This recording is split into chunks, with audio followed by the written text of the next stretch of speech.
Hugo Polat, Seed. Bonjour, Hugo. Polat, c'est bien ça? C'est bien ça, Polat. Polat. Et clairement, ça va se faire en français. Oui. J'entends bien.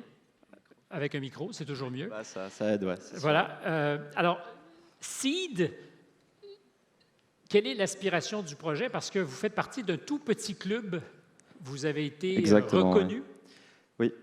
Explique-nous l'histoire. Donc, pour nous, on était tous des étudiants. On s'est rencontrés la première année à McGill, mon université. Et puis, on a commencé à parler. On s'est rendu compte qu'on était tous très passionnés par l'environnement et la soutenabilité. Donc, on a décidé de créer ce projet. Et on essaye, en fait, d'aller dans les écoles de Montréal, des écoles primaires et secondaires, pour faire des cours d'environnement et de soutenabilité avec des enfants. Donc, voilà, un petit peu le projet. Et des enfants souvent en milieu défavorisé, parce qu'on sait qu'à Montréal, la très grande majorité des enfants qui vivent sous le seuil de la pauvreté habitent sur le territoire. Eh bien oui, c'est bien notre but, mais on veut aussi être clair que la soutenabilité, on veut communiquer ça à tout le monde. Donc pour nous, on ne discrimine pas, on fait des cours avec toutes les écoles qui veulent nous accueillir. On est très ouvert pour faire ces cours-là parce que même dans une université comme McGill, on a vu que seulement 30% des étudiants apprennent sur la soutenabilité. Donc, c'est quelque chose qui est très important d'enseigner dans les écoles. Ça fait plusieurs fois que tu emploies le mot, en fait, qui est sustainability. Oui, voilà. Est-ce qu'on aurait une bonne façon de traduire ça ou d'en rendre compte? J'imagine que vous comprenez. Oui. Vous vous intéressez pour sensibiliser les jeunes aux étoiles, à la voûte, peut-être à l'observation, je ne sais pas, parce que je crois que vous avez été reconnu par le Youth Under the Starry Sky Program. Voilà, c'est ça, ouais. C'est un truc des Nations Unies, ça, non? Voilà, c'est un projet des Nations Unies qui a été sponsorisé par une banque en Norvège. Et c'est quelque chose de très unique. D'ailleurs, on a trouvé ça sur Instagram. C'était un post un peu qu'on a trouvé comme ça. On pensait que c'était un scam originalement, parce que ça disait... Une arnaque. Voilà, exactement, une arnaque. Parce que ça disait appliquez et on vous envoie en Norvège. Donc, tu vois, c'est déjà...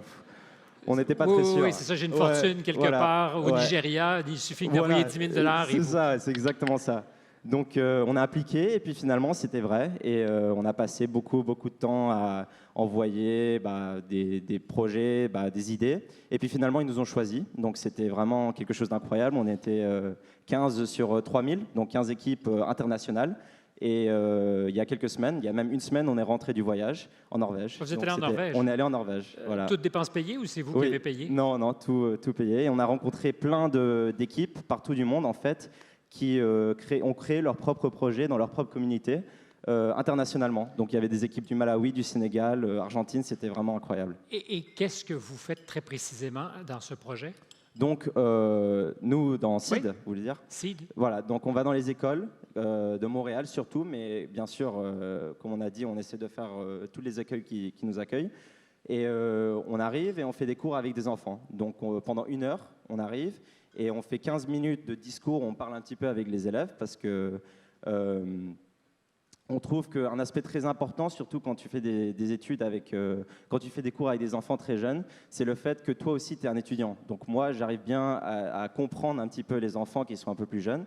Et ça, c'est vraiment ce qui est très important pour nous, c'est d'avoir l'opportunité de bien parler avec des enfants et de leur expliquer parce que pour eux, c'est pas comme si un adulte, on va dire un vrai adulte, pour arriver à leur faire un cours très ennuyant quand même. Pour eux, c'est cool d'avoir... Ah oui, ça c'est bon. Le vrai adulte fait un cours ennuyant. Pas tout à fait adulte fait... Voilà. Alors, au professeur dans la salle, chou. Non, vous êtes incroyables tous. Mais voilà, on a cet aspect personnel, c'est vraiment... Ça aide beaucoup pour faire les cours. C'est clair que le lien, probablement, entre élèves et étudiants est plus facile. Merci beaucoup et bravo pour le voyage.